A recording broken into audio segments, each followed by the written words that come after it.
Eh bien, bonsoir tout le monde. Bienvenue à la première balado-émission de Sur la route de l'horreur. Pour ceux qui se posent la question, c'est quoi Sur la route de l'horreur? En fait, ça remonte à loin. Sur la route de l'horreur, ça a commencé avec une chronique sur Horreur Québec. Ça fait des années que je vais dans des conventions, des festivals, puis ça me tentait d'écrire sur toutes ces trips de voyage-là que j'avais avec toute ma gang. Fait que j'ai commencé ça. De fil en aiguille, ça a duré une couple d'années. Et là, l'été dernier, en fait, j'étais avec mon bon ami de longue date, Stéphane. On venait de finir d'enregistrer la saison des 3 minutes de gore en quarantaine. On était dans ma piscine avec une bière, on jasait. Puis on se disait, écoute, c'est quoi le prochain projet? Là? On ne pourra pas faire les 3 minutes de gore de la saison 2 c'est comme bientôt. Fait qu'est-ce qu'on fait? On a commencé à parler de Sur la route de l'horreur, justement, puis on a comme monté un petit projet. On a fait le pitch à Sylvain de Frisson TV. Ils ont adoré le concept.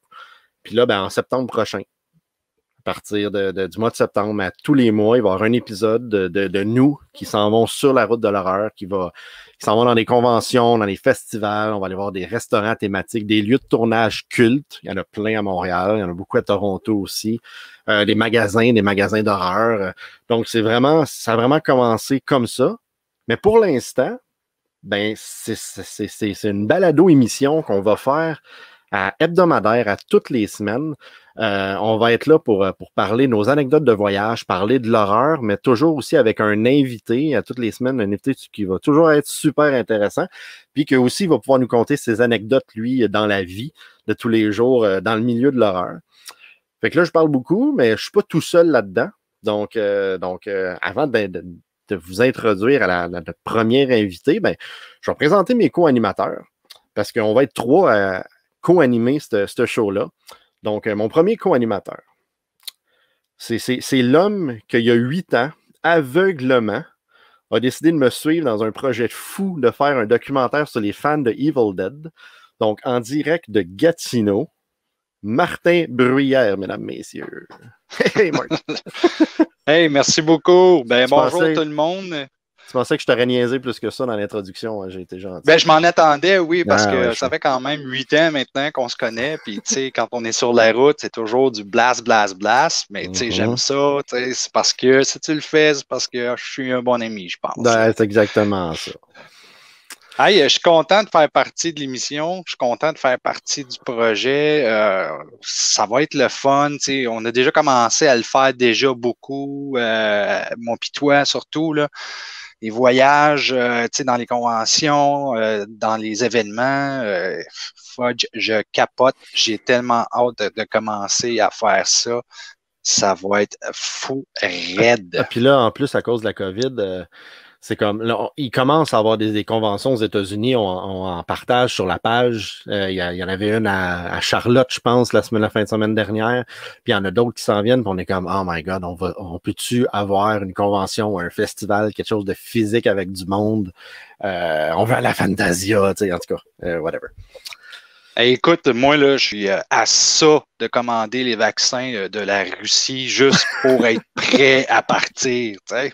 Let's go, on y va, on se pique tout, puis on s'en va dans les conventions. Oui, mais là, on ne peut pas y aller juste à 2, par exemple. Il faut y aller avec d'autres personnes, dont notre 3e co-animateur, en fait. Hey, notre co-animateur, c'est un ami de longue date. Ça fait longtemps qu'on fait des projets ensemble. On a fait plusieurs courts-métrages pour la compagnie d'Actum Imago. Et aujourd'hui, on est encore très amis, très proches aussi parce qu'on a écouté des films d'horreur à n'en plus finir. On en a fait ensemble, puis on fait aussi beaucoup de voyages. C'est le grand de 6 pieds 6, Jasmin Houle. Bonjour, Jasmin. Allô, tout le monde! Fait que Jasmin, c'est-tu le plus grand film d'horreur? Le plus grand fan de films d'horreur? Je ne sais pas si je suis le plus grand film d'horreur. Regardez-moi en face, puis vous me le direz plus tard. Mais plus grand fan, oui. Physiquement, probablement. Au moins au Québec. Ouais, ça se peut que tu gagnes un voyage pour aller en Transylvanie juste parce que tu es le plus grand fan de films d'horreur au Québec. Hey, on ne sait jamais. Mais merci les boys de m'intégrer aussi dans le projet. Je suis super content d'être là. Moi et Martin, comme Martin disait, ça fait des années qu'on se connaît. On s'est connus en faisant de l'impro, mais je pense que ce qui nous a vraiment rapprochés, c'était notre passion pour le cinéma, pour les films. Puis à force de passer du temps avec Martin, ben, j'ai réalisé que j'avais aussi une passion pour le cinéma d'horreur. Martin m'a fait découvrir tellement de genres de films, de sous-genres, de réalisateurs. Alors, je pense que ma passion pour le cinéma d'horreur en est une grosse partie à cause de Martin. Puis, je veux dire, à travers Martin, ben, j'ai eu la chance de connaître Steve. Même chose, quelques projets ensemble, beaucoup de conventions. Fait que, non, plein d'anecdotes. Ta future femme. Effectivement. Ta future femme. Ah oui, ça, c'est une anecdote à compter éventuellement. Hein? Toute cette affaire-là avec ta future femme. La gentille Ève. Allô, Ève? Merci de nous passer Jasmin une fois par semaine le soir. Elle est en train de teindre ses cheveux présentement. Là. Oh boy. Ouais. Donc, ben, écoutez, on est trois. Donc là, il nous reste plus qu'à avoir notre premier invité. Mais avant, par exemple, avant l'invité. Comment ça? On se calme là. Vous m'avez oublié? Non, on t'a pas oublié, on t'a ignoré, Elzambar. Le grand Elzambar est parmi vous. Je suis là. Vous pouvez commencer votre émission maintenant. Parce que je suis là. C'est tout. Il vous fallait la lumière. La lumière, je vous la propage. Je vous l'offre gratuitement. C'est cadeau, les amis. OK. Pour vous donner plus de précision sur Elzambar. Elzambar, c'est notre modérateur, en fait. Donc, c'est lui qui s'amuse à jouer avec les caméras. Puis, la lumière. Oui, c'est ça. Il ne sera pas tout le temps là, comme là, il va s'en aller. Puis bientôt, des fois, il va revenir. Ouais, exactement. C'est ça. Mais non, mais j'allais dire, voilà. J'allais parler de l'invité, mais avant de parler de l'invité, ça serait le fun de commencer chaque épisode, chaque balado-émission, si on veut être dans les vrais termes, sur les boys, qu'est-ce que vous avez fait dans la dernière semaine côté horreur? Avez-vous regardé quelque chose? Ouais, mais là, je dirais, balado, c'est avec un L ou deux L? Juste un L, voilà. Ça, c'est un inside voilà. Donc, ouais, les boys, qu'est-ce que vous avez fait dans la dernière semaine côté horreur? Jas, si on commence par toi, là. Ben moi, en fait, cette semaine, je me suis rattrapé sur quelques films et j'ai eu la chance de voir un super bon film italien de 1974, Behind the Door, le premier.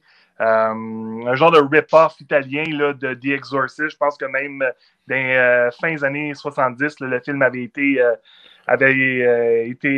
passé en cours par Warner Brothers à cause d'un copyright là, par rapport à The Exorcist.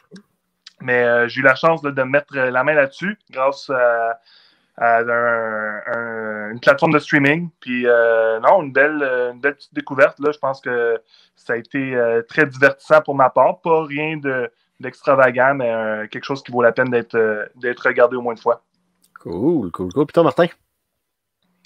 Écoute, moi, j'ai été en convalescence pendant un mois de temps. J'en ai profité un petit peu pour voir des films que j'avais dans ma liste de films à écouter. Puis, vous autres, vous le savez, j'ai des milliers de films. Puis, il y en a probablement, je vous dirais, entre 100 et 200 que je n'ai pas vus encore.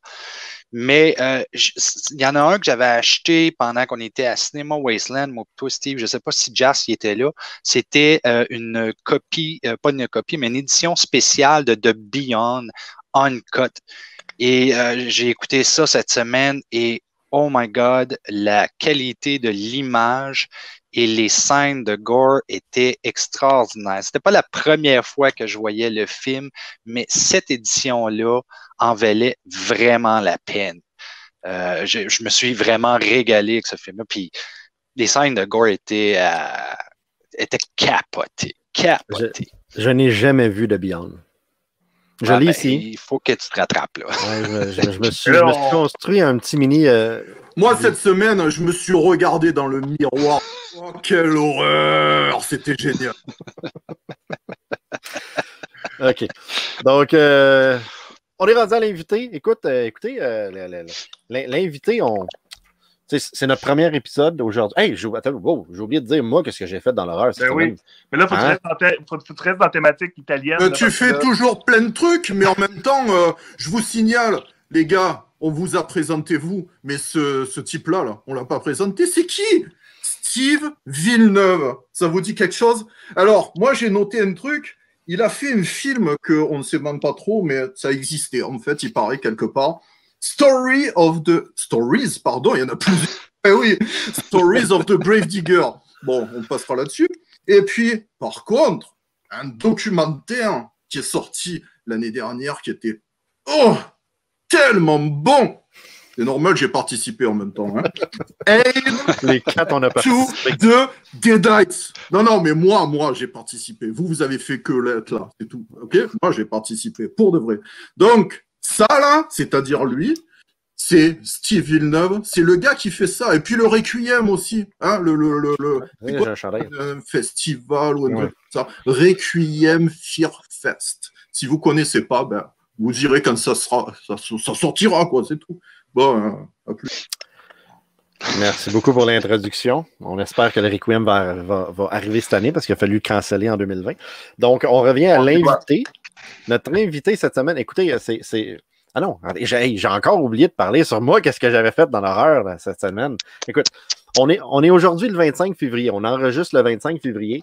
Puis, je vais vous avouer, le tantôt, il était 4h30. Je venais de finir ma journée de travail. Je me disais, hey, je vais parler de quoi à soir?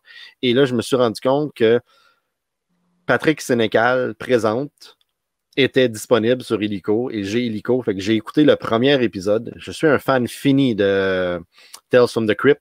C'est vraiment, vraiment dans le même style. J'ai commencé à écouter la première épisode, puis au début, tu sais, j'étais pas sûr. Je me disais, OK, il amène vers quoi? Le premier épisode a fini, puis j'ai fait comme, OK, wow, c'était vraiment, vraiment le fun. J'ai hâte d'écouter les 4 prochains. C'est sûr que là, présentement, quand vous écoutez cette balado-émission-là, sûrement que vous avez toutes vu les épisodes disponibles, mais bon, pour l'instant, ça vaut la peine. Fait que ça a été mon petit côté horrifique de la semaine que j'ai faite. Et maintenant, on peut pas. Tu disais tantôt dans le style de Tales from the Crypt, c'est-tu un petit peu côté humoristique aussi? Non, il n'était pas humoristique du tout, en fait. Mais ça commence vraiment où est-ce que... Oh, les gars, il y a un invité, là. Faut arrêter. Donc, l'invité, on va passer à l'invité. On essayait de trouver la personne parfaite, là, pour faire notre émission pilote, notre premier épisode. Quelqu'un de sympathique, que tout le monde connaît, que tout le monde admire, que tout le monde aimerait ça, être à sa place, puis faire les trucs qu'il fait. Donc, mesdames, messieurs, le directeur des Fantastiques Week-ends du cinéma québécois de Fantasia, mon ami Rémi Fréchette, mesdames, messieurs. Woup, woup, woup! Salut Rémi. Hey, salut Rémi. C'est moi qui est starstruck. J'avais comme pas réalisé que Jasmin il est dans Actum Imago, puis moi, je suis fan là, de la première heure. Là. C'est le DVD de 2006. Là. Moi, j'étais sur Internet dans le temps. Là. J'étais comme vraiment... Quand je commençais à faire des films... Ouais. Ah, ça, c'est drôle. Wow. Ça, c'est vraiment drôle. Ça fait longtemps que j'ai pas vu ça. Avec des titres comme Freaky Monday et l'animatrice déchargée. Là. On se trompe pas avec ça. Là. Tu m'enverras ta copie, je vais te la signer. Oh! Malade. Alors, il va falloir que Martin y assigne aussi. Hein. Ouais. Ouais, mais moi, je charge 50$. C'est bien à Gatineau, là. Ouais, c'est ça. Fait que, écoute, Rémi, merci vraiment d'être avec nous autres. C'est super le fun. Tu sais, je t'ai posé cette question-là quand on a eu l'idée de faire la balado l'émission, puis tu as tout de suite dit let's go, ouais, j'embarque, je veux être là, etc. Ouais. Fait que c'est vraiment le fun. Puis, là, je vais commencer comme rapidement. Là, je voulais te poser. Rémi, on t'aime! Rémi, on t'aime! C'est insupportable. Il me stresse un peu comme Your Devil sur les 3 minutes de gore. Ouais, mais Elzemblar, il n'y a aucune chance qu'il t'arrache la tête. Puis il est plus sympathique, c'est ça. Ouais, c'est ça. C'est un peu. Ok, c'est bon. Donc, je disais, écoute, la première question que je voulais te poser, je voulais te poser la question, comme avec la COVID, la pandémie, le travail, comment ça va? Mais là, je faisais des petites recherches sur toi aujourd'hui pour me préparer un peu. Puis là, je suis tombé là-dessus. Si, en pleine matinée, pour le repas le plus important de la journée. Là, je me suis dit, Rémi va pas En bien. arrivant au restaurant, hostie, c'est vrai, tout est fermé. Tout ce que je voulais, c'était du bacon, des œufs, des patates. Je veux un brunch, brunch. Yeah, je m'ennuie des brunch. On s'ennuie tous, c'était cœur. Des motherfucking brunch. Bienvenue dans le podcast d'horreur, guys. Brunch. J'ai envie de goûter Il faut l'écouter au complet, c'est bon. de faire la file pour manger tes saucisses. C'est spécial dans la maison, dans mon bedon. Le café filtre qui goûte l'eau. À troisième temps, ça donne envie de brunch. Give me some. Ok, on l'a Ça va fait. être Je suis désolé parce que le reste est tellement culte que je vais le garder rien que pour moi. Ah, mais c'était vraiment priceless. Parfait, ça. Félicitations, c'était vraiment... Ouais, merci, non, mais- merci. Écoute, t'en as fait plusieurs avec des chats. Là. Ouais. C'est quoi qui t'est amené à ça? Le crash de. Ben moi, en fait, j'ai regardé beaucoup de films pendant la pandémie. Là, un peu comme Martin disait, j'ai une accumulation de films que j'ai achetés et que j'ai jamais regardé. Fait que ça a été une belle occasion, mais à un moment donné, le côté créatif a pris il manquait de quoi là, pour dans ma vie. Puis ça, c'était pendant le bout où on pouvait vraiment pas voir personne. Là. C'était début pandémie, quand on était en gros lockdown. Puis à un moment donné, ben, j'ai sorti mon green screen. C'est filmé avec mon cellulaire. Là. J'ai vraiment pas fait un gros setup d'éclairage. Puis je voulais juste comme passer mes journées à faire quelque chose. Fait que, tu sais, à part de l'écriture, du développement, qu'est-ce que tu peux faire? Ben ça, là, je faisais des vidéoclips. J'ai comme réappris à faire de la musique dans un sens. J'en ai fait très, très jeune, mais j'avais un petit keyboard, puis j'ai recommencé à pianoter. Là, ça a été... C'est comme... La pandémie, c'est comme l'occasion pour se trouver des talents puis essayer de les développer. Ben, talents, en tout cas. En guillemets, le talent. OK, fait que c'est toi qui fais de la musique puis tout. Là, Ouais, j'ai fait les tunes. Ouais. Ah, wow. Je vais t'embaucher pour faire mon prochain clip de Tinder. Oh, fuck yeah. J'embarque, je suis là. Ah, mais là, ça, c'est un défi. Là. C'est un défi. Hein. Faut vraiment que tu fasses ça, Elzamblar. Ça va être écœurant. Anyway. Sérieux. Fait que, écoute, Rémi, tout le monde te connaît à Montréal, là, dans le milieu. Là, tu portes tellement de chapeaux, le Fantasia, tu étais dans Kino, tu as fait des séries web. En fait, c'est très drôle parce que moi, je m'occupais du Comic-Con de Montréal puis du Montreal Horror Fest dans le temps, en 2012. Puis je me rappelle d'avoir passé les jaunes. Ouais. Je me rappelle d'avoir passé les jaunes au Comic-Con puis tout, puis on se connaissait pas vraiment, en fait. Fait que tu sais, t'as fait des séries web, ça, L'étrange province, Montréal d'Éden. Mais je veux commencer, là, je veux qu'on parle au début de Fantasia parce que c'est comme le 4 avril 2019, ils t'ont nommé comme le directeur des Fantastiques Week-ends cinéma québécois. Là. Directeur solo, parce qu'avant ça, j'étais en duo avec Isabelle Gauvreau. J'ai fait 2 ans avec Isabelle Gauvreau, mais c'était comme la passation. Là, puis finalement, à ce moment-là, je me souviens même pas de la date exacte, en 2018, c'est ça? 2018, j'ai pris la job au complet sur mes épaules, mais tu sais, moi, c'est une longue histoire d'amour, le Fantasia. Je viens de Sherbrooke, en fait, puis le premier festival de films que j'ai vu, c'était à 17-18 ans. J'étais monté à Montréal avec un ami, puis on est allé voir 2 films à Fantasia. J'étais jamais allé là. Puis après ça, j'ai passé dans l'équipe de projection. J'étais allé à Concordia. Fait que j'ai comme travaillé dans l'équipe de projection. Fait que l'été à Fantasia, je préparais les bobines dans le temps que c'était tout en pellicule. Fait que le matin, je préparais les bobines de films. Puis après ça, les projectionnistes les passaient le soir pendant que moi, j'étais assis dans la salle. Fait que finalement, j'arrivais le matin à 9h pour préparer le film. Puis je repartais à 2h du matin. Je checkais des films toute la journée. Puis ben, de fil en aiguille, mes films ont fini par être acceptés à Fantasia. Puis là, je me suis rapproché du festival. Puis finalement, quand Isabelle voulait commencer à quitter, là, Isabelle, dans le fond, a fait de l'accompagnement dans le deuil, dans la vie. Mm-hmm. Elle avait hérité de cette section-là, entre autres, parce que c'est la femme du fondateur de Fantasia, qui tripe sur les films aussi, mais que c'est pas son premier trip, là, c'est pas son premier hobby dans la vie de regarder des films. Fait que je pense que la solution logique, c'était de me donner la section finalement parce que j'étais tellement là anyway au festival que ça allait rien changer. J'étais là anyway, fait que voilà, ils m'ont passé le relais, puis maintenant je m'occupe de la section québécoise. Mais ça doit être pas mal de jobs parce que vous passez, je me rappelle plus combien de films que vous avez passé, 70, 75 plus que ça cette année. Ouais, c'est à peu près ça, ouais. Ouais, je sais, je les ai tous regardés. Puis j'étais juge cette année. Mais c'est ça, écoute, tu reçois combien de films par année? Parce que je présume que vous en avez Vous vraiment. prenez vraiment n'importe qui comme juge, hein, sérieux. Faut-tu répondre à ça? Là?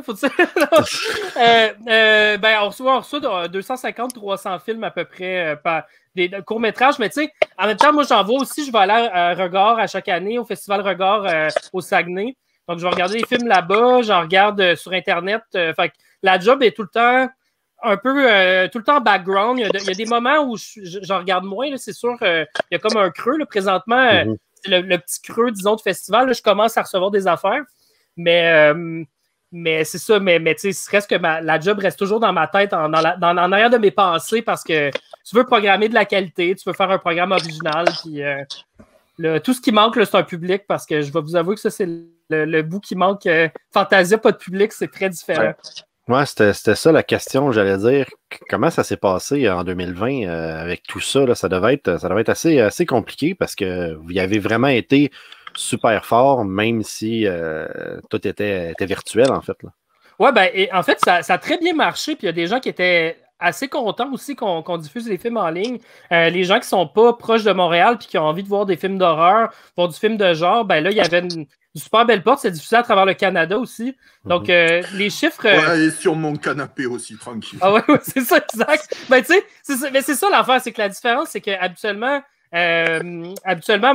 on regardait des films à la maison parce que c'est ça qu'on faisait pendant la pandémie. Puis là, Fantasia arrive, puis là, on continue à regarder des films à la maison. Fait que c'était comme une genre de weird continuité, là, une limpe de films non-stop Fantasia. Mais c'est ça, le public manquant, c'est autre chose. Ça brise le moule qu'on a. Là. C'est drôle, hein? Tu parles de ça, puis on avait été accepté avec Hell to the Deadites, puis c'est vraiment une des choses que j'ai trouvé difficile de ne pas avoir un public devant notre film, parce que c'est tellement un bon moment quand tu présentes un film. C'est comme ton bonbon, c'est comme ton cadeau, surtout quand les gens ont une bonne réaction. Je me souviens encore quand Roadkill Superstar avait présenté Turbo Kid, c'était électrique, c'était magique, qu'est-ce qu'il y avait comme ambiance. Puis c'est ça qui me manque. Je trouve ça vraiment plate, qu'est-ce qui est arrivé, mais Fantasia a fait vraiment quand même une excellente job. Puis je suis quand même content de pouvoir avoir vu des films comme ça. Là. C'est tant mieux qu'on l'ait eu quand même. Puis on s'est retourné vraiment vite, en fait, parce que on a quand même repoussé le festival d'un mois pour se donner un peu de temps, mais je pense que la formule, on est allé au mieux qu'on pouvait. Avec la plateforme qu'on avait, moi je présentais les courts-métrages sur Facebook gratuitement. Ça, on se le cachera pas, mais du court-métrage québécois, c'est difficile à vendre. Puis en salle, habituellement, il y a quand même l'excuse de les équipes vont venir, les réalisateurs vont venir, puis tu sais qu'il va y avoir des gangs. Puis tu vois, le côté on va triper en gang, regarder des films. Là, de vendre ça, je voyais pas trop comment on pouvait faire charger 15$. Après ça, comment tu distribues l'argent aux réalisateurs? C'était comme un peu weird. Fait que finalement, on a fait des programmes sur Facebook. C'était super. Là, une soirée, on a eu autour de 600 personnes connectées en même temps sur la programmation sur Facebook. Nice. Fait que c'est vraiment hot, mais c'est des likes, c'est pas des réactions. C'est le monde, ils font ha ha ha en texte. Là. C'est pas... t'as pas cette satisfaction-là. C'est pas la même chose. C'est comme si t'accouches pas. Là, quand tu présentes un film, c'est comme si tu l'as pas accouché, ton film. Ah non, c'est complètement différent. Comme Martin disait, nous autres avec elle, il y a un avantage que je pourrais dire un petit peu rapidement de tout ce qui était virtuel, c'est que en tant que réalisateur indépendant, c'est logiquement impossible de se déplacer partout, dans tous les festivals pour aller là, justement, puis rencontrer les directeurs des festivals, puis tout. Là, avec la pandémie, puis ça, je pense que ça va peut-être aider à changer un peu le futur, c'est que tout le monde faisait des Q&A, des enregistrements, on en a fait un ensemble pour parler des projets, des affaires-là. Fait qu'en bout de ligne, même si on ne s'est pas déplacé dans plein de festivals différents, mais j'ai comme l'impression d'avoir quand même fait des connexions avec ces festivals-là, tandis qu'habituellement, ils vont passer ton film, puis tu n'y as pas été, puis that's it, that's all, puis... Steve, c'est pas toi l'invité, OK? Donc, laisse parler Rémi, Hey, merci. je parle du virtuel, là. Je disais que non, mais c'est ça. C'est ça. Hey, mais moi, juste pour l'anecdote, j'avais fini un court-métrage qui s'appelle There's a Gorilla in the Closet, qui est comme un genre d'hommage au film de Vincent Price des années 50. Fait que j'avais fait ça, puis j'allais au Festival Regard le présenter en mars dernier. Puis pendant qu'on était au festival, le jour de ma projection, le festival a été annulé à cause de la pandémie. Fait que j'étais avec Marc Lamotte de Fantasia, on a fait l'aller-retour au Saguenay. Dans le fond, on a dormi là une nuit. Puis on s'est réveillé le lendemain matin, on a appris que le festival était cancellé. On est revenu. Fait que tu vois, c'est un court-métrage, j'avais fini. J'attendais ma belle première à Regard. Là, c'est un méchant bon festival pour starter un film. Puis finalement, il n'a jamais été présenté. C'est surtout dommage pour les gens qui ont organisé le festival, là, je dirais, mais c'était quand même le feeling de ne pas avoir accouché le film. C'est weird. Tu travailles pour arriver à un deadline, finalement. Ça, tu le sais pas, c'était peut-être mieux pour eux de ne pas le voir. Non, mais en fait, j'ai vu le film. Ça, c'était pas Sérieusement, fun, j'ai trouvé ça hyper ingénieux. Tu sais, t'as fait ça, t'as tourné ça où? Chez vous? En fait, je travaille dans une boîte de prod, puis il y avait une pièce vide, fait que je suis allé installer un rideau noir dans la pièce. Puis c'est un film qui est tout tourné sur fond noir. Fait que tout l'univers est comme suggéré par des sons, par la narration. C'est comme un genre de poursuite dans un gros manoir, mais tu vois jamais le décor finalement. Fait que c'est vraiment une façon de sauver. C'est une façon créative, disons, de tourner un court-métrage rapidement dans le contexte de kino. Donc, dans un contexte pas de cash, pas de temps. Puis, c'est ça. La créativité, des fois, mène dans des affaires un peu magiques. Puis, je pense que c'est arrivé avec ce film-là. Ça marche vraiment au bout parce que, tu sais, quand tu regardes le film, tu as vraiment l'impression d'être dans le manoir. Puis, tout ça, en tout cas, je trouve que tu as fait un super bon job. Mais là, tu as amené Kino sur le sujet. Toi, Kino, là, puis Kino, ça remonte à loin aussi. Là. Moi, c'est mon école de film. Là. Je suis entré à Kino à 14 ans. 14 ans? Ouais. Puis à Sherbrooke, puis je faisais... tu sais, quand je suis rentré là, j'étais au secondaire, là, fait que j'avais rien à faire de mes fins de semaine. Fait que j'arrivais à Kino à tous les mois avec un film pendant 4 ans. Fait que, tu sais, j'ai appris à faire des films à Kino juste en faisant. Tu sais, c'était vraiment comme une drogue. Là. Si j'avais pas mon film à Kino, ça m'angoissait. C'était comme si j'avais rien fait. Finalement, je suis un peu de même encore aujourd'hui. Je sais exactement comment que tu te sens parce que quand tu étais dans le temps d'Actum, c'était tout le temps un par mois. Si on n'avait pas un film ce mois-là, on capotait. Il fallait qu'on fasse au moins quelque chose de 60 secondes parce que c'est comme si c'était une malédiction qui était pour nous arriver si jamais on n'avait pas le film au kino. Puis ça donne bien, je crois que les gens aimaient beaucoup ce qu'on faisait, même si quand je regarde là maintenant, c'est pas du grand art, l'Actum Imago, mais c'était juste le fun de le faire. Donc, tu sais, je comprends exactement ce que tu dis. Là. Ben, c'était inspirant, tu sais, comme je disais, pour un petit gars de Sherbrooke, moi, je découvrais c'était sur Internet que ça se faisait, finalement, voir des affaires qui se faisaient ailleurs. Internet arrivait, il n'y avait pas encore YouTube à l'époque, là, en 2006-ish, YouTube n'était pas là. Fait que tout le monde avait comme un site web. Fait qu'il y avait vous autres, il y avait Jim et Jeff, tu sais, il y avait comme une couple de groupes. Puis il y avait Babel, Eric Piccoli, en fait, qui s'appelait Piccoli Film pendant un bout, puis Artstroke. Puis Eric, c'est devenu un ami à cette époque-là. Puis c'est là qu'on est que tu sais, j'ai commencé à connaître un peu plus ça. Il y a du monde à Montréal, il y a des petits groupes à Montréal qui font ça. Puis je vous ai même rencontré. En fait, je suis allé à un festival qu'Éric Piccoli a organisé au Cégep du Vieux, ça se peut-tu? Puis il y avait comme une projection. Ouais, exactement. Je suis allé présenter un film là-bas, mais tu sais, c'était fou. Là. Moi, j'étais encore au secondaire. Je monte à Montréal pour présenter un film. Là. J'étais comme. Je suis rendu. Ma vie est faite, là. Je suis comme un big shot à cette heure-là. Mais, faudrait avoir une réunion. Non, mais Je t'ai fait déraper de Kino, là, mais. Non, mais je m'en ai pour dire, juste, ça serait le fun d'avoir une réunion de la gang de Actum, à un moment donné, les boys. Je fais juste dire ça de même, là.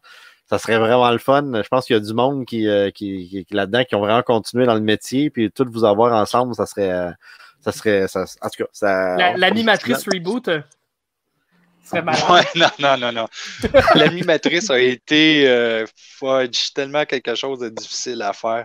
Mais m'a dire quelque chose, tu sais, on parle avec toi de Fantasia, puis Actum puis Fantasia, là, ça a été vraiment une belle expérience parce que je me rappelle pas c'est quoi qu'on avait présenté en premier au festival Fantasia. Ça fait très longtemps, je sais pas si c'était Paradox ou quelque chose d'autre, mais ça a vraiment été le début d'une belle aventure parce que surtout à partir de Fantasia, une fois qu'on a commencé à faire des festivals, on n'a pas arrêté d'en faire. On a commencé à envoyer nos films partout.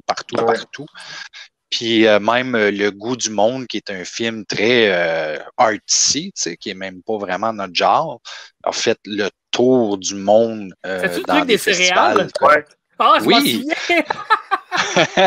Tabarouette, t'as une méchante mémoire, ça n'a pas de sens. Là. Grand fan. Fait que donc, on revient à En tout Kino, là. Ouais. On revient à Kino. Ouais. Ben, c'est ça, tu as commencé à 14 ans, tu faisais des kinos, etc. Puis à Sherbrooke, ça t'a amené à Kino Montréal. Ouais. Puis de Kino Montréal, t'as comme accouché d'un hyper gros projet que personne, en fait, qui s'était jamais fait au Québec, là, je pense. Là, je sais pas, j'ai pas fait de mes recherches, là, je dis ça comme ça, mais t'as amené Montréal d'Éden, t'as rassemblé du monde pour faire ce projet-là. Comment ça a parti Montréal d'Éden, en fait? Ben, il y a eu une couple d'anthologies québécoises, mais c'était des trucs plus comédie. Il y a eu 9 le film, ça. Aussi, il y a eu le Cri au bonheur de l'ONF. Il y a eu quelques films, mais c'est plus des drames ou des portraits. Puis, mais moi, j'ai toujours trippé moi, sur Creepshow, c'est un de mes films préférés. J'aime beaucoup les vieilles anthologies d'horreur. Puis, en fait, le but, c'était de faire un... Je me suis rendu compte en faisant le tour des festivals que les courts-métrages, c'est le fun, mais c'est pas tant trippant. Tu sais, quand tu s'en vas quelque part d'autre, tu vas... Bon, c'est le fun, tu visites le festival, mais mettons, ton film va être à travers 15 autres films dans une soirée. Puis c'est pas le film qui est super trash, qui va faire réagir tout le monde, ou qui a un vrai bon film d'horreur, gros budget. Le monde te parle pas vraiment après, puis finalement, tu as une petite case sur une page dans le programme. Ouais. Puis, par exemple, un long métrage, même si le long Moi, métrage... c'est pareil, le monde, il me parle pas non plus. Non, c'est toi qui viens parler au monde. Ouais, c'est ça. On veut pas que tu viennes nous parler. Puis les longs métrages, par exemple, même si c'est des trucs à très petit budget, tu as quand même ta page dans le programme, tu as des relations de presse quand tu vas en festival, fait que tu peux parler aux gens de ton projet. Il y a vraiment plus un market autour de ton film, même si tu fais un film qui coûte des peanuts comme Montréal d'Éden. Fait que, finalement, la conclusion, c'était est-ce qu'on se met en gang puis on fait un long métrage en gang, ce qui va être moins d'énergie déployée, moins d'argent déployé à chacun, mais on fait tout ça ensemble, puis après ça, on le distribue, puis on check qu'est-ce qui se passe avec ça. Worst case, on le met sur Internet, puis best case, ben on voyage. Là, on voyage, puis on est legit. On a un long métrage à notre actif qui est brandé avec notre nom. Fait que... Avec ces belles paroles, moi, je vous propose de regarder la bande-annonce, si ça vous tente. Yes, vas-y, je sais que ça fait longtemps que Rémi l'a... Vas-y.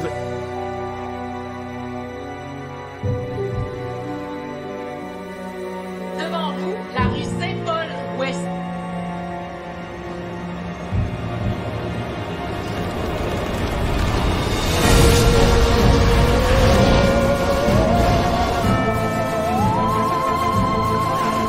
C'est déjà rendu jusqu'ici. C'est juste le début. Plus ça va aller, plus il va se passer des choses étranges.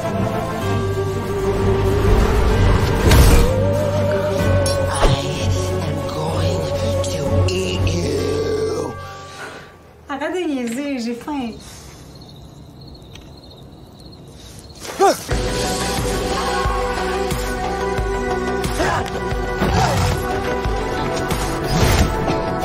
Non! On fait le livre. Il n'y a rien qui peut arrêter son arrivée.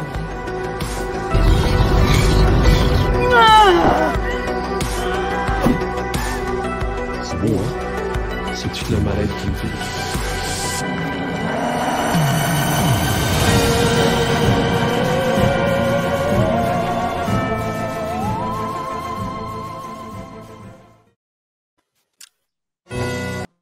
Wow!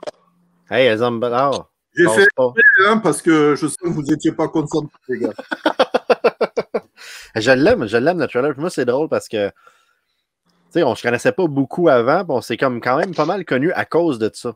Ouais. Parce que le film, il passait à Frisson du Nord, puis qui était un festival au Saguenay, puis Frisson m'avait demandé d'être comme le genre de porte-parole cette année-là, là, qui malheureusement, ça a été leur dernière année. Je sais pas si c'est pas de ma faute. Mais, mais c'est ça. Puis avec Alexandre Fournier qui a joué dedans, qui est un de mes... j'ai étudié avec Alexandre, ça a été mon coloc, puis tout. C'est un ami de longue date. J'étais comme, Alex, hey, tu viens-tu? Puis on est tous embarqués ensemble. Puis c'est comme là un peu qu'on s'est connus. Puis je sais pas, on dirait que j'ai comme une relation d'amour avec Montréal d'Éden. Puis en plus, après, on s'est revus à Toronto. Ouais. C'est ça qui est le fun avec Montréal d'Éden, c'est que moi, je l'ai vu à Fantasia, puis c'est que la salle était complètement pleine là, à Fantasia quand que c'était. Ça devait être écœurant, ça devait être le fun. Ouais. Ça, là. Juste de se rendre au bout de ce projet-là, j'étais déjà content, mais là, c'était comme beaucoup d'amour. Là. Je pense que les gens ont comme vu aussi le travail que. Bon, j'aime pas ça me mettre sous le spotlight, mais j'ai quand même pris beaucoup sur mes épaules dans ce projet-là. Puis à la fin, c'était vraiment un job de cheerleader parce que il y a des réalisateurs qui sont habitués de faire des films, mettons, en kino, puis des films qui sont faits rapidement, puis t'as pas trop d'implications après. Mais là, c'est un long processus parce qu'après ça, on commentait les films, on essaie de les peaufiner, on essaie d'avoir quelque chose de vraiment de qualité. Puis il y en a qui étaient un peu tannés. Fait que, tu sais, moi, ma job à la fin, j'étais comme, hey, guys, on lâche pas, on va voir un film. Puis, tu sais, j'essayais. Là, juste de voir la salle comble, tout le monde qui est là puis qui tripe, ça, c'était le plus beau cadeau. Vraiment, vraiment. Puis en plus, vous avez gagné un prix à Fantasia. Montréal d'Éden n'ont pas gagné un... meilleur. Ben, c'est le film canadien. En fait, c'était les prix du public là, pour un film canadien. Puis on a gagné au festival Blood in the Snow, meilleur film du festival. Ça, c'était grosse surprise.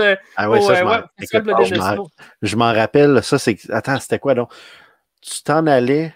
C'est avant la soirée de clôture. On est parti avant la remise de prix, c'est ça. On ne pouvait pas rester jusqu'à la fin. Mais on était après une projection de film, en train de prendre une bière, le party, puis là, t'as Kelly puis Kirk qui arrivent puis qui viennent nous voir. Ben, ils viennent te voir toi, en fait, puis ils sont comme, Rémi, là, tu t'en vas, mais il faut te dire de quoi, puis là, faut que ça reste secret. Puis là, je me rappelle, tu étais comme, mais de quoi? Ben, t'as gagné meilleur film. Ben, voyons donc, c'est dans un bar, puis on prend des photos, puis... C'est un long métrage à 50 000 $ financé de notre poche. On n'a eu aucune aide financière là-dessus. On a eu je dis aucune aide financière, on a eu des partenaires. Là, ça, je peux pas nier ça. Là, Grande, entre autres, qui ont donné de l'équipement, qui ont tout backé ça. On a eu beaucoup d'aide, mais on n'a pas eu d'argent, on n'a pas eu de fonds pour ça. L'argent, c'est les réalisateurs qui l'ont mis de leur poche. Fait que c'est vraiment un beau cadeau parce qu'on a travaillé pour, mettons, là.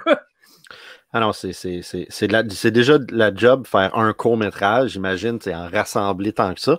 Mais là, si on parle d'anthologie, là, ça va m'amener à un autre film anthologique que tu as fait partie, qui là est distribué, puis ça a fait le tour des festivals, c'est December. Écoute, c'est quoi ça a été quoi le processus de ce film-là? Ça, c'est cool, mais en fait, c'était un gros hasard. C'est justement, tu sais, il y a des réalisateurs qui font des films qui finalement, ils vont pas suivre le film en festival, qui vont juste le laisser aller. Puis ça, c'est la grosse erreur parce que le but d'aller en festival, c'est de te faire des contacts. Puis c'est ça qui est arrivé. Là, moi, je suis allé à Bruxelles.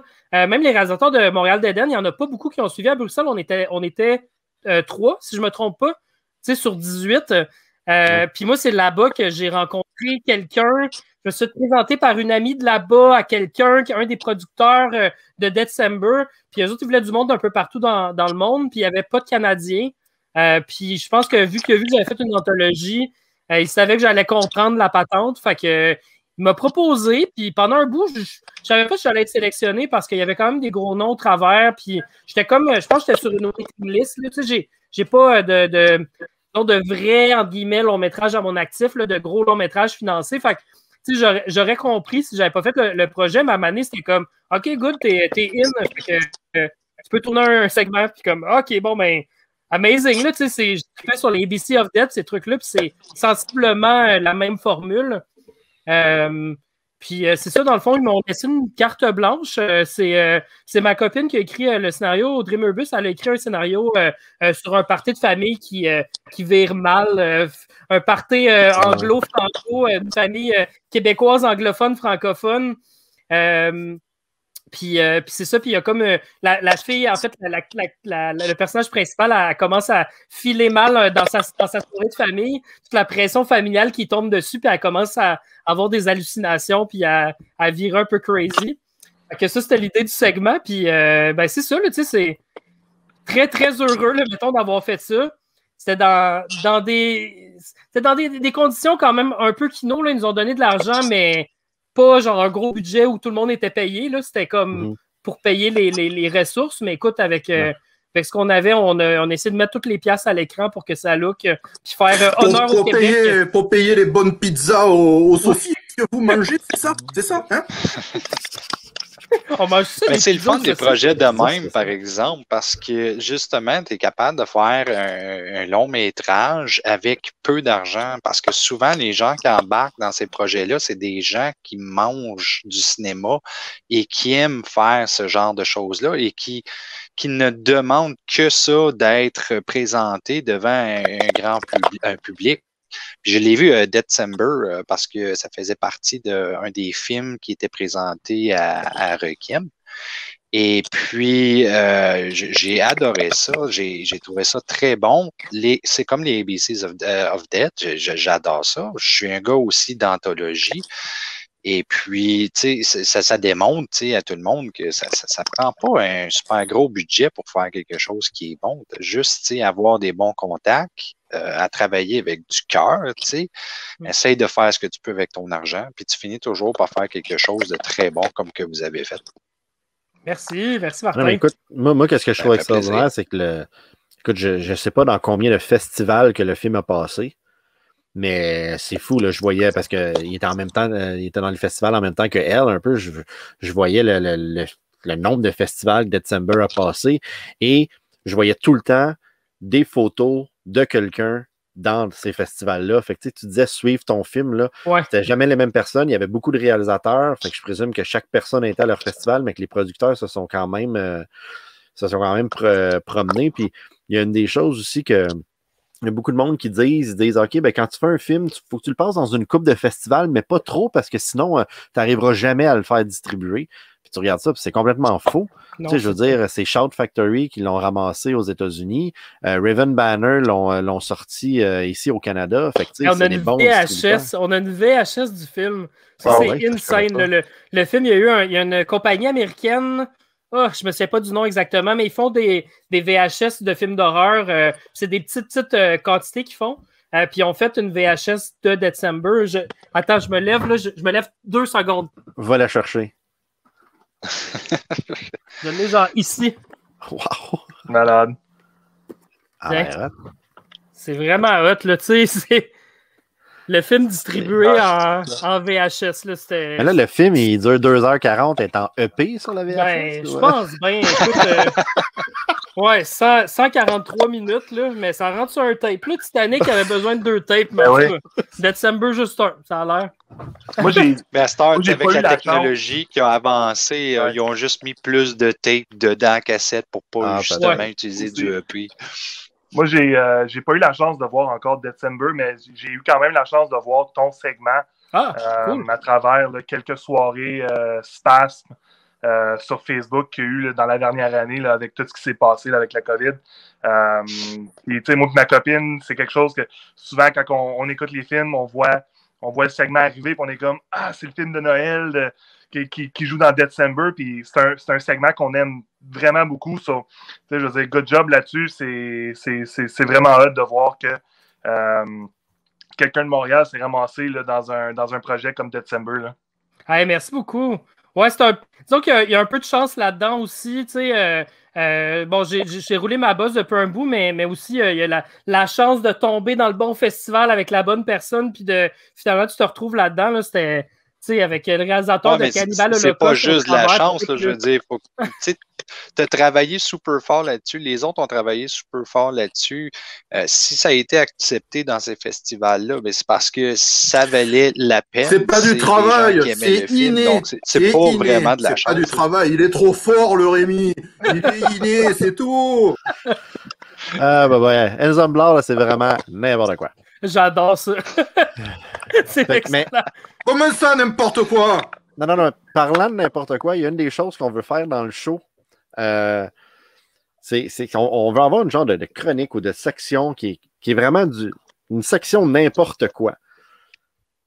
Puis là, cette semaine, c'est Martin, en fait, c'est Martin à sa guise. Il fait quelque chose, c'est n'importe quoi. Donc, vas-y, Martin, avec ton idée cette semaine.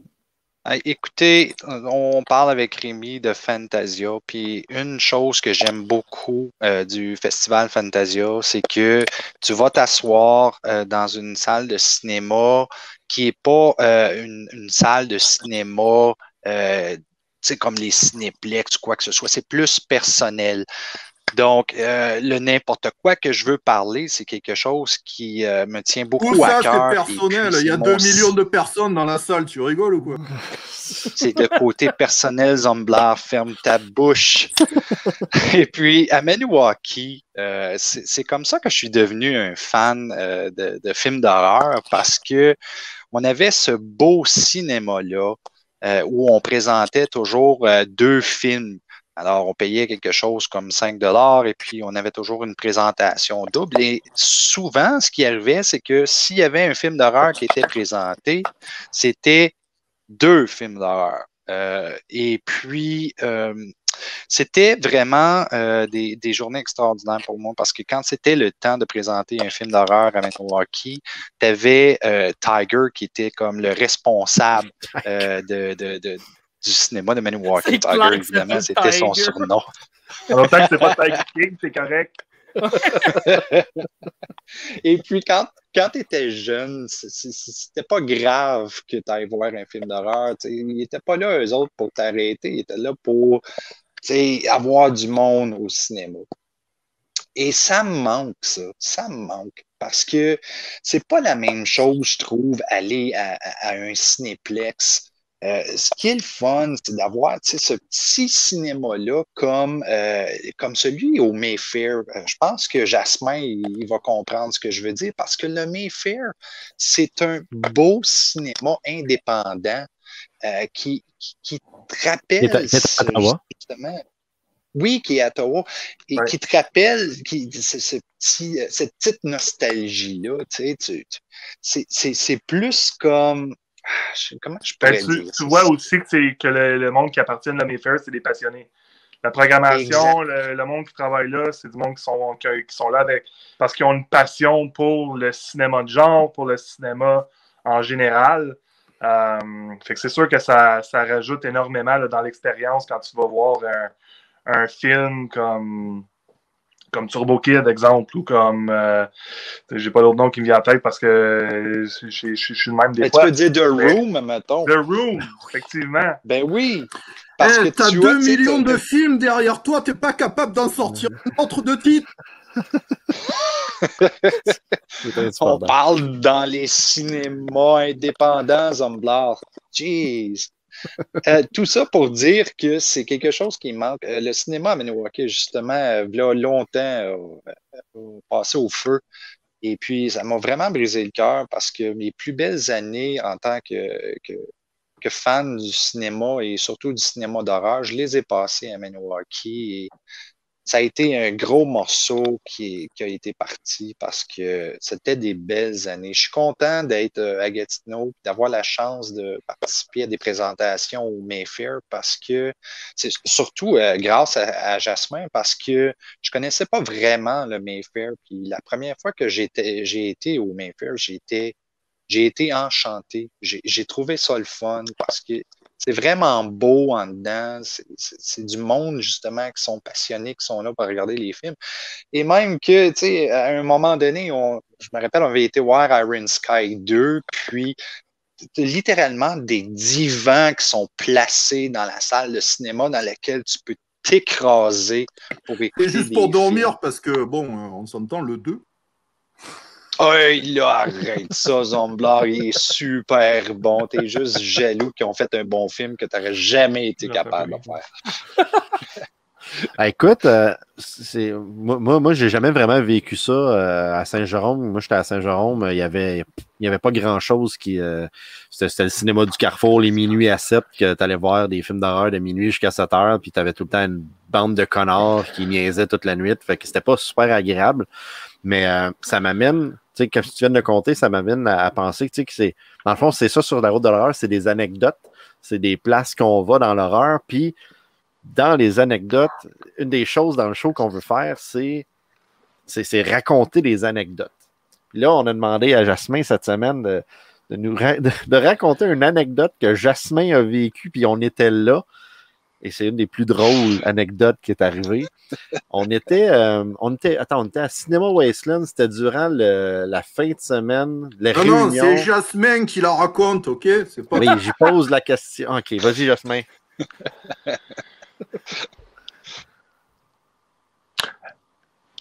Allô? Ça fait 3 minutes que j'entends plus rien. J'ai vraiment aucune idée de ce qui se passe.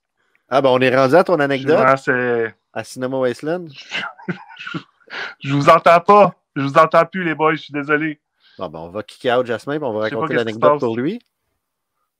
Non, mais je pense que tu vas t'en raconter une anecdote. Moi, Premier épisode, tout peut t'arriver. Ça, c'est exactement ça. Mais vas-y, Martin. OK, vas-y, Martin. Vas-y avec l'anecdote, vu que Jasmin nous a quittés. Oui, l'anecdote que je raconte souvent, puis on en a parlé souvent dans les entrevues pour Health et Dead Dates, c'est comment que Steve puis moi, on est devenus amis. Et ça a commencé quand il m'a appelé, puis il voulait m'amener aux États-Unis pour aller l'aider pour faire le tournage de Health et Dead Dates. Et puis, ma fille arrivait chez moi à ce moment-là. Je dis arriver parce que j'adoptais. Et c'était la première journée que je la recevais chez moi. Et il fallait que je fasse une décision parce que c'était mon rêve, d'aller faire du tournage. Puis, en même temps, c'était mon rêve d'avoir un enfant. Puis je voulais pas laisser ma femme avec mon premier enfant. T'aurais pu m'adopter moi! Non, j'aurais jamais voulu. Ça aurait été la catastrophe. Alors, j'ai décidé, parce que ma femme elle m'a encouragé à le faire. Elle a dit, vas-y avec Steve, va faire le tournage. Tu voulais faire ça depuis longtemps. Et je suis allé avec Steve, puis c'est grâce à Steve, c'est grâce à ma femme que je suis ici aujourd'hui en train de parler sur le balado émission de Sur la route. Puis je veux remercier Steve, je veux remercier la vie aussi en même temps parce que c'est une belle chose qui est arrivée. J'ai découvert les conventions d'horreur, on a été à des événements extraordinaires. Bon, puis lui, on a commencé le Requiem, il a continué avec Francisco. C'est toutes des belles expériences que j'ai vécues grâce à cette petite anecdote-là où ce que j'ai décidé la plus belle, c'est que tu m'as rencontré moi, c'est tout. C'est vrai. Non, mais c'est vrai, Zomblar. OK? Là, je suis pas fâché après toi parce que tu as un bon point. Je t'aime. Je suis content de t'avoir rencontré. Ah, c'est la moi aussi, la je belle te montre, vie. je t'aime. Et donc, tout ça pour dire que je suis content d'avoir pris la bonne décision parce que c'est vraiment ça qui a changé ma vie c'est comme un U-turn. C'est incroyable comment aujourd'hui je suis content d'avoir dit oui. Merci encore, Steve. Ça, c'est mon anecdote. Ben, écoute, en fait, c'est moi qui te remercie parce que si tu n'avais pas embarqué, ça aurait tout été complètement différent. Puis tu serais pas là. Puis là, tu n'aurais pas Jasmin qui nous entend pas puis qui comprend pas trop qu'est-ce qui se passe. Ah, tu nous entends-tu, là, Jas? Ouais, je vous entends, là. OK, regarde, il nous reste 8 minutes. J'aimerais ça que tu racontes ton anecdote parce qu'elle est trop drôle. Puis après, Rémi, je veux que tu nous trouves une anecdote, ton anecdote qui est arrivée, toi, là, dans à Fantasia, dans un festival ou whatever, la plus folle. Là, mais commence, Jas. Raconte-nous ça. OK. So, histoire courte. On décide d'aller à Wasteland, une convention. On m'en avait souvent parlé. C'est le fun, c'est le party. Il y a plein d'exposants. Tu vas voir. Puis, ce week-end-là, c'était en fait un anniversaire. Je ne me rappelle plus c'était quel anniversaire, mais c'était pour My Bloody 35, Valentine. je pense. 45? 35, je pense. 35, oui, ça ferait du sens. Fait que le 35e anniversaire de My Bloody Valentine, les acteurs sont sur place. Georges Mielka, il est là. On a Rob Stein qui jouait John. On a vraiment, là, ils ont mis le paquet. C'est le fun. So, vendredi, on fait la fête, c'est tranquille. Pas grand-chose se passe. On va acheter quelques petits trucs. Le samedi arrive. La journée commence. On se promène, on fait le tour. C'est une petite convention. Fait, c'est certain qu'on voit le même monde souvent. Et en début de soirée, on décide que le vendredi, c'était tranquille. Sauf à soir, on fait la fête. Alors, rhum, coke, bière, coke. Quand je parle de coke, évidemment, c'est rum and coke. Faut préciser. T'es sûr, ça? T'es sûr? Moi, dans tous mes états, je décide c'est un bon temps pour aller magasiner. Alors, je descends en bas, je m'en vais me promener, je me ramasse dans la section My Bloody Valentine et je vois Rob Stein à sa table en train de parler et je suis avec Frédéric Chalté puis Amélie, si je ne me trompe pas, puis je pense que Francisco il est là. Fait qu'on est une petite gang qui se promène et commence à jaser avec. Puis là, on réalise que Rob Stein parle français. Alors, on commence à jaser français avec lui. Et là, Rob Stein me parle de son film. Et là, il dit, j'ai fait un film, travaillé sur un film, ça s'appelle A Fish Story. On a tourné ça dans le coin du lac du Poisson-Blanc. Là, je suis comme, lac du Poisson-Blanc, c'est dans le coin de l'Outaouais, ça, c'est proche de chez nous. Fait que là, connexion, commence à jaser.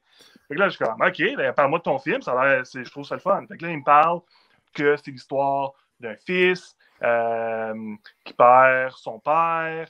Et là, c'est l'histoire tourne alentour de cette tragédie-là. Et là, moi, évidemment, ayant perdu mon père quelques années auparavant, je me suis dit, tu sais quoi, c'est peut-être un signe, je ne sais pas. Mais il ne faut pas oublier que je suis un petit peu chaudasse et les décisions ne se prennent peut-être pas de la même façon que si je ne l'étais pas. Alors, moi, je suis intéressé. Je suis comme, tu sais quoi, je vais te prendre une copie. Moi, je ne pense même pas y demander c'est combien. J'y achète une copie.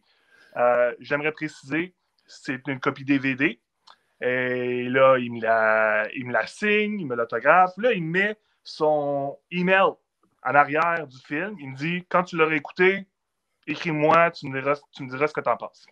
Alors, je suis comme parfait. Je sors mon portefeuille, je me dis, ça va être 20$. Même pas. Il me dit, c'est 45$. Et là, j'aimerais préciser que Wasteland, c'est aux États-Unis. Alors, c'est 45 US. Je l'ai acheté comme 60$. Je l'ai acheté pareil parce que rendu là, la copie est signée, je ne me voyais pas faire 45$, c'est bien trop cher, voyons, blablabla, puis m'en aller comme un Soulon. Fait que j'achète la copie et je l'ai encore signé avec son... T'es un vrai poisson, mon gars. Tu l'as pas regardé encore. Je ne l'ai pas regardé encore. Alors, il attend encore ton email. Oui, c'est clair. Je me donne comme objectif de l'écouter d'ici quelques podcasts et je vais vous faire part de mes petits commentaires sur... Profite avec son email, demande un remboursement. Alors, c'est le 100e épisode. Ça a été le gag du week-end. Tout le monde m'appelait A Fish Story parce qu'obviously, c'était oui. Comme Steve a dit, c'était moi le poisson du week-end, je pense. Et je vais m'en souvenir tout le temps puis je me ferai pas avoir une deuxième fois. Il nous reste 2 minutes. Rémi, es-tu capable de nous sortir une anecdote en 2 minutes? Écoute, puis en plus, là, c'est tellement un piège parce que tu m'avais pas averti de base qu'il fallait que je prépare une anecdote. Fait que j'en ai plein. Prochaine fois, en tout cas, si je reviens, je vais vous conter une anecdote de Lloyd Kaufman. Mais là, je veux vous... moi, j'en ai une écœurante de Lloyd Kaufman aussi. Mais là, je veux juste vous raconter, il faut jamais rencontrer ces grandes idoles. Fantasia 2013, j'avais un podcast jadis qui s'appelait Point de vue. Alors, je ne dois pas te rencontrer, ça veut dire. Oh, t'es bien fin. Non, mais j'ai un podcast jadis Point de vue. On a fait ça pendant 8 ans, 214 épisodes avec Pascal Plante, Paul Landriot. On avait des ouvertures pour aller parler avec des gens dans des festivals, des fois, aller faire des entrevues. Et à Fantasia 2013, qui était là? Edgar Wright et Nick Frost. Tu sais, moi, c'est comme... Ces 3 premiers films, c'est genre dans mes films préférés ever. Puis là, il allait présenter The World's End. Le matin même, genre The World's End, je capote pas sur le film. C'est comme... C'est bon, là, mais c'est comme son moins bon des 4. C'est comme... C'est vraiment... Ouais. C'est toujours bon d'Edgar Wright, mais c'est comme son moins bon. Fait que déjà, moi, je suis pas super hype, puis je suis un peu stressé de parler de ce film-là. Puis là, tu sais, lui, il est dans un hôtel à faire des entrevues pendant des heures et des heures, puis il nous case les derniers sur la liste. Puis il nous envoie dans une chambre d'hôtel pour attendre et on attend. J'étais là avec mon ami Pascal qui, lui, allait prendre le son de l'entrevue. C'était surtout pour un support moral, mais il prenait le son de l'entrevue. Puis là, on est là à attendre, puis on attend 1h30, 2 heures dans la chambre, puis je vois Edgar Wright puis Nick Frost au loin, puis le cœur me débat, puis j'ai les jambes molles, puis je suis comme, qu'est-ce que je fais là, tabarnak? C'est genre, je les admire tellement, là, je peux... Puis là, dans ma tête, puis en plus, il y a 8 ans, mon anglais était plus approximatif qu'aujourd'hui, puis là, je deviens stressé, puis là, dès que, là, il y a le gars avant nous qui l'interviewe, puis là, on s'approche, puis là, j'entends l'autre gars, là, le gars full confiance dans un beau suit, là, hyper confiant avec des questions super précises, tac, tac, tac, tac. Tu sais, là, genre, parfait. Edgar Wright, il rit, puis tout. Puis là, c'est mon tour, là, puis là, je suis comme, oh non, tabarnak. Puis là, je m'assois, puis là, j'avais un papier, là, avec des affaires, puis là, j'essaie de suivre le plan, mais là, première question, je voulais dire comme... Do you enjoy the Fantasia Festival? Like, quelque chose comme ça, mais ça sent genre, je fais une Fantasia. Comme, sorry, what? Je fais une Fantasia, tu sais, j'ai comme pas capable. Fait que finalement, je réussis à me démarrer avec Nick Frost, qui est comme plus relax. Edgar Wright, il a l'air écœuré de son esti de journée, il a juste l'air de vouloir crisser son camp. Moi, je suis là, le fanboy qui pose des questions. Je suis comme, j'essaie de parler d'Ant-Man, c'est à l'époque où il travaillait sur Ant-Man. Je suis comme, fait que là, tu travailles sur Ant-Man, qu'est-ce qu'on peut s'attendre du film? Puis comme, ben là, je suis en train de travailler dessus. Tu sais, des réponses super courtes. Puis, bref, l'entrevue, ça a été ça. Tu sais, j'étais bien content de les rencontrer dans un sens, mais tu sais, j'ai quitté, j'ai fait comme arc, la pire entrevue de tous les temps. Cette entrevue existe encore. Je sais pas si c'est en ligne, là, mais tu sais, c'est pas comme une grande fierté, mettons. C'était des questions très basiques. J'aurais dû y parler des questions plus poussées là, sur sa façon de tourner, puis toutes des affaires que je voudrais y parler en temps normal, mais là, avec le stress, c'était juste des affaires inutiles qui sortaient, là. Puis voilà, fait que faites attention de pas toujours rencontrer vos idoles, parce que vous pourriez être déçus. Écoute, il faut que tu retrouves cette entrevue-là parce qu'on veut l'entendre. C'est des anecdotes, c'est ça le show. C'est ça. Fait, hey, écoute, merci beaucoup Rémi, sérieusement, d'être venu casser la glace avec nous. Écoute, j'espère que tu t'es bien amusé. Nous autres, on a eu bien du fun. Puis, vraiment? Écoute, Ouais, ben du fun. si vous avez des employés, des invités qui choquent, vous m'appellerez, ça va faire plaisir de revenir. C'est sûr qu'on te ramène un bon moment donné sur le podcast. Fait une émission spéciale anecdote. Ouais, écoute, non, mais j'en ai une de Lloyd Kaufman aussi. Là, on va en parler. On se fera un spécial Lloyd Kaufman. Là, juste parler de Lloyd Kaufman. Ouais. Il y en a beaucoup à dire, je crois. Fait que, écoute, merci Rémi, merci les boys, merci tout le monde. Fait que premier épisode in the can, comme on dit. Donc, c'est un rendez-vous la semaine prochaine.